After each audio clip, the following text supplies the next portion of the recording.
ఏవి ధర్మారెడ్డి తిరుమల గురించి తెలిసిన వారికి పరిచయం చేయాల్సిన అవసరం లేని పేరు.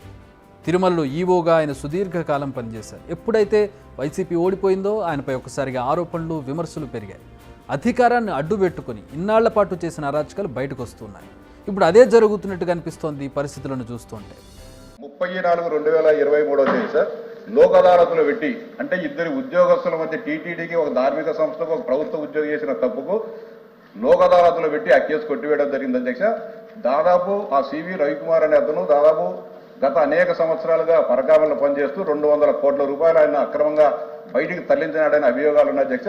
దానిపైన రికవరీ చేయకోకుండా కేవలం $9 నోట్లను $9 రికవరీ చేసేసి ఆయనకు సంబంధించిన ఆయన అక్రమంగా సంపాదించిన దాదాపు 100 కోట్ల ఆస్తులను అప్పుడు ఈవో ధర్మారెడ్డి గారు, కరుణాకర్ రెడ్డి గారు, అంతేవిధంగా ఎస్పీ గారు, ఈ కేసును పర్యవేక్షించిన జగన్మోహన్ రెడ్డి సర్కిల్ ఇన్స్పెక్టర్ గారు దాదాపు 100 కోట్ల రూపాయలను వీళ్ళు బలవంతంగా అదంతా దౌర్జన్యంగా రాయించుకోవడం జరిగింది అధ్యక్ష. మీ ద్వారా గౌరవ మంత్రి గారిని రిక్వెస్ట్ చేస్తున్న అధ్యక్ష, ఖచ్చితంగా ఆ ఎఫ్ఐఆర్కి సంబంధించిన 2024/2023 తిరుమల వంటంలో పెట్టిన ఆ ఎఫ్ఐఆర్ను మళ్ళీ పునఃపరిశీలించాలని చెప్పి ఆ కేసును తిరగదోడాలని, వీలైతే సిబిసిఐడికి కానీ విజిలెన్స్ డైరెక్టర్ గారికి కానీ ఆ కేసును అప్పచెప్పేసి ఖచ్చితంగా దీంట్లో అనేక అక్రమాలు జరిగాయి. ఆ సివి రవికుమార్ను మళ్ళీ విచారిస్తే అతనికి సంబంధించిన దాదాపు 100 కోట్ల ఆస్తులు ఎవరెవరు రాయించుకున్నారు, ఎక్కడెక్కడ ఉండే ఆస్తులు రాయించుకున్నారు అనేది స్పష్టంగా బయటపడుతుందని చెప్పి మీ ద్వారా మంత్రి గారికి రిక్వెస్ట్ చేస్తున్నాను. తెలుగుదేశం పార్టీ ఎమ్మెల్సీ భూమిరెడ్డి రామ్గోపాల్ రెడ్డి చేసిన ఈ కామెంట్స్ ఇప్పుడు ఒక సంచలనం రేపాయని చెప్పాలి. ఆయన టీటీడీలో భారీ స్కామ్ జరిగిందని, దాన్ని ఇప్పటికైనా బయటకు తీసుకురావాలని అంటున్నారు. పరకామణిలో పనిచేసే రవికుమార్ అనే వ్యక్తి 200 కోట్ల రూపాయలు కాజేశాడని ఆరోపిస్తున్నాడు ఆయన. అంతేకాదు దీనికి అప్పటి ఈవో ధర్మారెడ్డి, అప్పటి చైర్మన్ భూమన కరుణాకర్ రెడ్డి సహకరించారంటూ ఆరోపిస్తున్నారు. దీనిపై వెంటనే విచారణ జరపాలని దేవాదాయ శాఖ మంత్రికి భూమిరెడ్డి రామ్గోపాల్ రెడ్డి లేఖ రాశారు. సిఐడితో విచారణ జరిపించాలని కోరుతున్నారు ఆయన. ఇక పరకామణి అంటే స్వామివారి హుండీ డబ్బులను లెక్కించే చోటు. స్వామివారి హుండీ ఆదాయం రోజు కోట్లలో ఉంటుంది. ఒక్కొక్క రోజు ఒక్కొక్క లెక్క కనపడుతూ ఉంటుంది అక్కడ. వాటిని లెక్క పెడుతూ ఉంటారు. అక్కడికి చాలామంది వెళుతూ ఉంటారు. ఆ పరకామణిలో చాలా కట్టుదిట్టమైన భద్రతలో వాటిని లెక్క పెడుతూ ఉంటారు. ఆ ప్రాంతాన్ని పరకామణి అంటారు.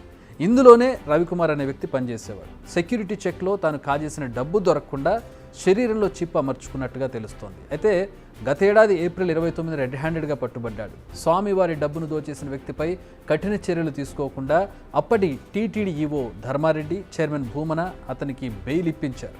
అక్కడితో ఆగకుండా లోక్ అదాలత్లో ఆ కేసులో కాంప్రమైజ్ అయ్యి కేవలం కాజేసిన సొమ్ములో 72,000 రూపాయలు మాత్రమే రికవరీ చేశారు. ఇలా నిందితుడికి బెయిల్ ఇప్పించినందుకు 100 కోట్ల విలువైన ఆస్తుల్ని ధర్మారెడ్డి బలవంతంగా లాక్కున్నారు. ఇవి భూమిరెడ్డి చేసిన ఆరోపణలు. వీటిని మండలి సాక్షిగా ఆయన బయటపెట్టారు. వారు చెప్పిన దాంట్లో కొన్ని వాస్తవాలు ఉన్నాయి అధ్యక్ష. ఎఫ్ఐఆర్ బుక్ చేసిన వెంటనే మరి ఇన్వెస్టిగేషన్ ఎంత చేశారో తెలియదు, కానీ ఛార్జ్షీట్ కూడా ఫైల్ చేశారు అధ్యక్ష.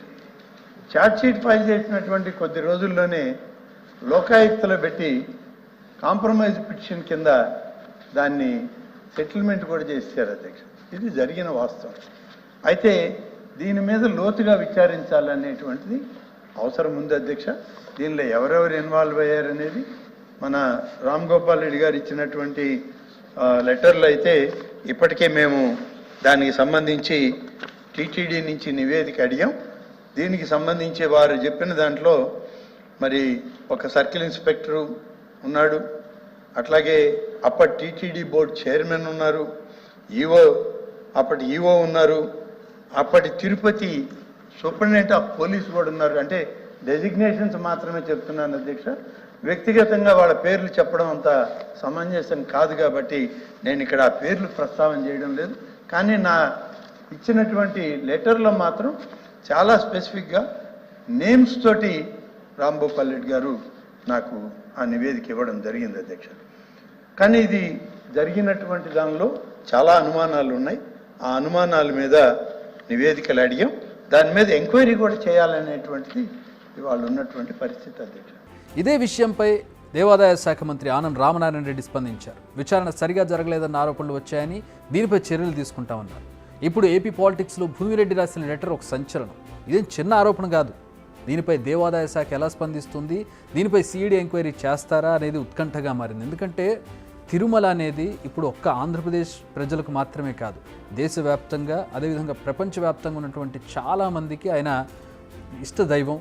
కొన్ని కోట్ల మంది ప్రతి నెల అక్కడికి వచ్చి స్వామివారిని దర్శించుకుంటూ ఉంటారు. ప్రతిరోజు కొన్ని లక్షల మంది అక్కడికి వెళ్ళిన సందర్భాలు కూడా ఉంటాయి. పర్వదినాల్లో అయితే కిక్కిరిసిపోయినటువంటి భక్తులను మనం చూస్తుంటారు, ఒక సెంటిమెంట్గా భావిస్తూ ఉంటారు.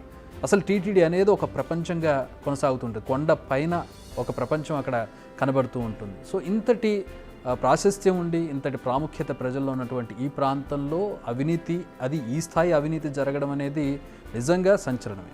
మరోవైపు ఆ డబ్బు కాజేసిన రవికుమార్ ఎక్కడున్నాడనేది కూడా తేలాలి ప్రస్తుతం.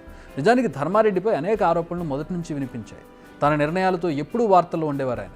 నిజానికి ఎంతోమంది సీనియర్ ఐఏఎస్ అధికారులు ఉన్నా కూడా వారందరినీ పక్కన పెట్టి డిఫెన్స్ ఎస్టేట్ సర్వీస్కు చెందిన ధర్మారెడ్డికి కీలక బాధ్యతలు అప్పగించింది అప్పటి వైసీపీ ప్రభుత్వం. మధ్యలో ఆయన డిప్యుటేషన్ ముగిస్తే సీఎం జగన్ స్వయంగా కేంద్రానికి లెటర్ రాసి ఆయన డిప్యుటేషన్ పొడిగించేలా చేశారు. ఆయన టీటీడీ ఈవో మాత్రమే కాదు, టీటీడీ పరిధిలోని పలు సంస్థలకు డైరెక్టర్గా కూడా ఉన్నారు. మొత్తం సర్వాధికారాలను తన చేతిలో పెట్టుకుని ఆయన చక్రం తిప్పారని చెప్పొచ్చు.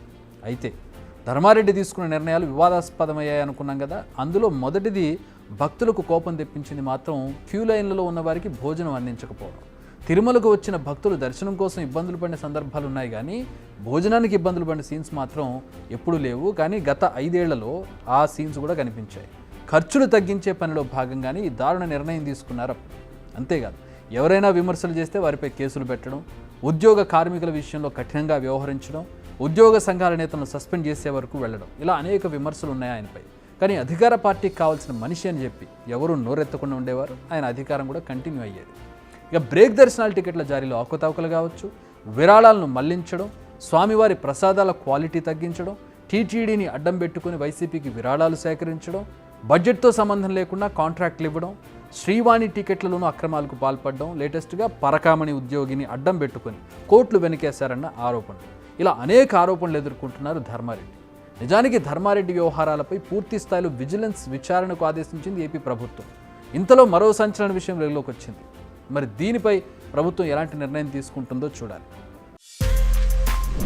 బిగ్ టీవీ అవుట్లుక్ కథనాలు నచ్చితే వెంటనే బిగ్ టీవీ ఛానల్ ను సబ్స్క్రైబ్ చేయండి.